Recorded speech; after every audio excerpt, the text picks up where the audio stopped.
नमस्कार, city vision समाचार में आपका स्वागत है। Telangana national unity diamond festival का आयोजन इस महीने की 17 तारीख को पीपल्स प्लाजा में किया जाएगा। मंत्री श्रीनिवास गौड़, तलसानी श्रीनिवास यादव और सत्यवती राठौर ने व्यवस्थाओं का निरीक्षण किया। बाद में उन्होंने टैंक बंड पर अंबेडकर की प्रतिमा के पास से लेकर इंदिरा पार्क में एनटीआर स्टेडियम तक दौरा किया। मंत्रियों ने कहा कि 17 तारीख को पीपल्स प्लाजा से एनटीआर स्टेडियम तक रैली का आयोजन किया जाएगा। वहां की जनसभा में मुख्यमंत्री केसीआर मुख्य अतिथि होंगे। उन्होंने कार्यक्रम के संचालन को लेकर शहर के मेयर के साथ विधायकों और जनप्रतिनिधियों के साथ व्यवस्थाओं का जायजा लिया। कार्यक्रम में विधायक Danam Nagender, Maganti Gopinath, Kaleru Venkatesh, Muta Gopal, Rasamayi Balkishan, mayor Vijayalakshmi, deputy mayor Mothe Srilatha, आदिवासी सहकारी आर्थिक विकास निगम के अध्यक्ष रामचंद्र नायक और जीएचएमसी के अधिकारियों ने भाग लिया। तलसानी साई किरण यादव ने अंबरपेट निर्वाचन क्षेत्र में कई गणेश मंडपों का दौरा किया। साई किरण यादव ने कहा कि तेलंगाना आने के बाद सरकार भव्यता के साथ त्योहारों का आयोजन कर रही है। साई किरण यादव ने कहा कि त्योहारों को सर्वोच्च प्राथमिकता दी जा रही है।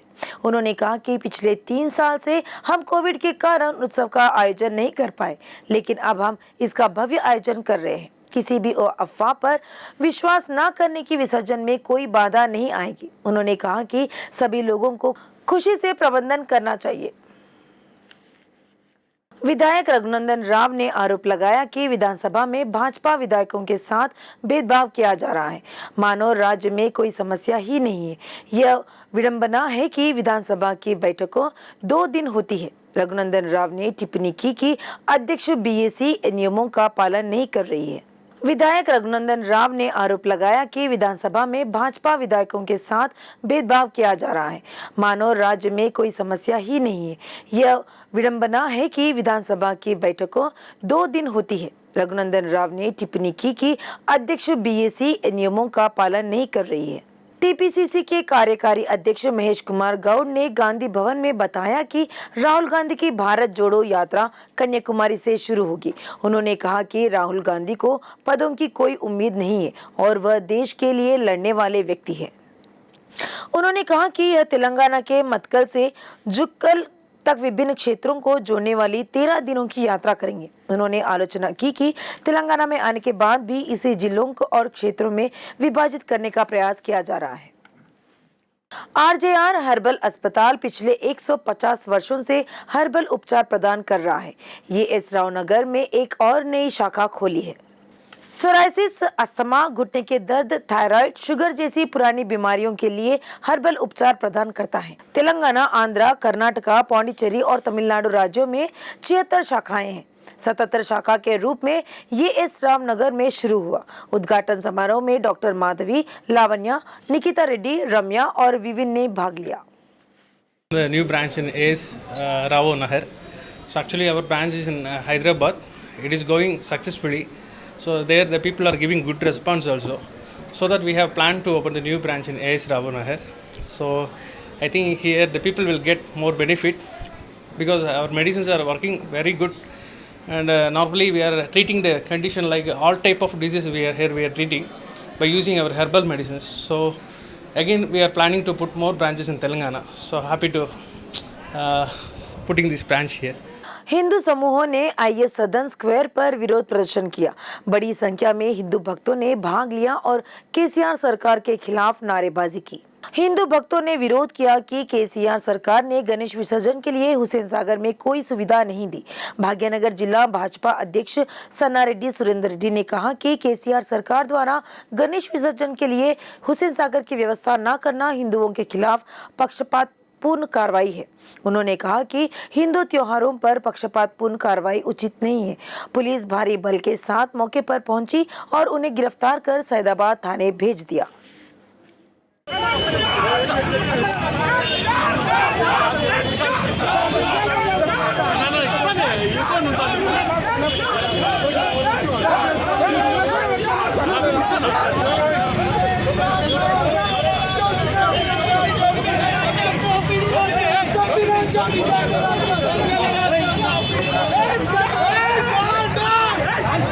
महापौर पारिजाता नरसिम्हा रेड्डी ने शिव मंदिर में विशेष पूजा की ताकि यह सुनिश्चित हो सके कि राहुल गांधी की भारत जोड़ो यात्रा बिना किसी बाधा के चले।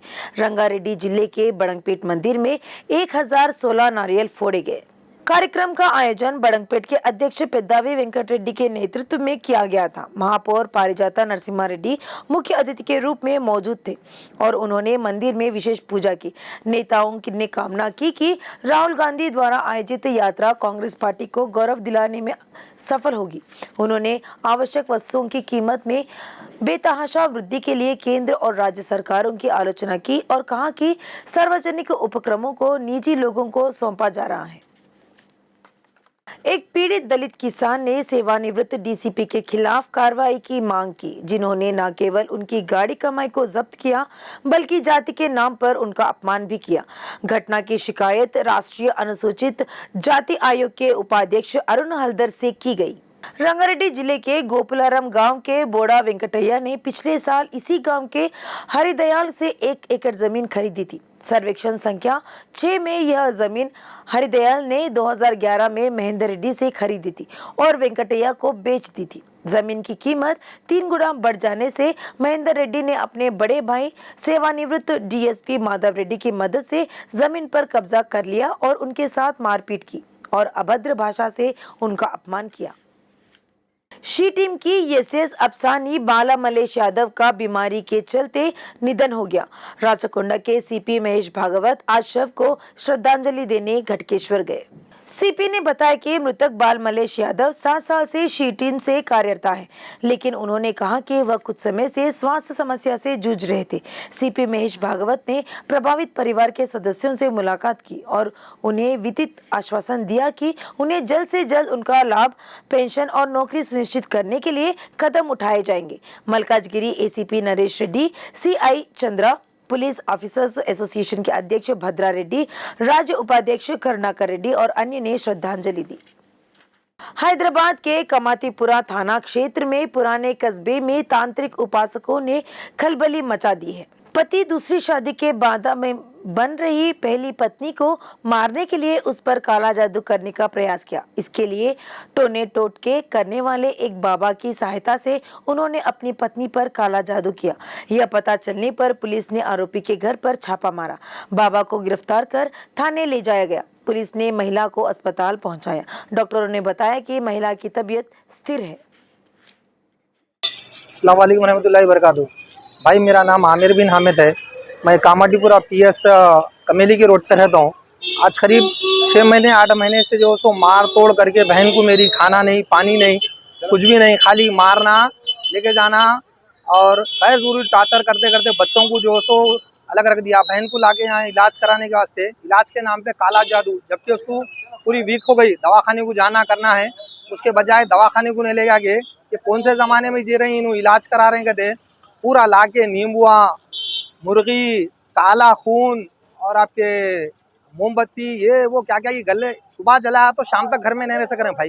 पूरा घर भर के मेरे को बीवी बच्चे भावाजा हैं। ये मेरे को 5 बहना है, ये एक ही है। दूसरे बहना मज़े में सुकून में अपनी जगह है। ये इन्हें इतनी जुल्म ज़्यादती कर दे रहा है, कुछ हद से ज़्यादा वो नहीं कर सकता। और जाते पीएस को कंप्लेंट कर दे। शादी हो गया करीब 13 साल होगा भाई, 13-14 साल की शादी है। 10-10, 12-12, 13-13 साल के बच्चे हैं। बच्चों को रख दिया।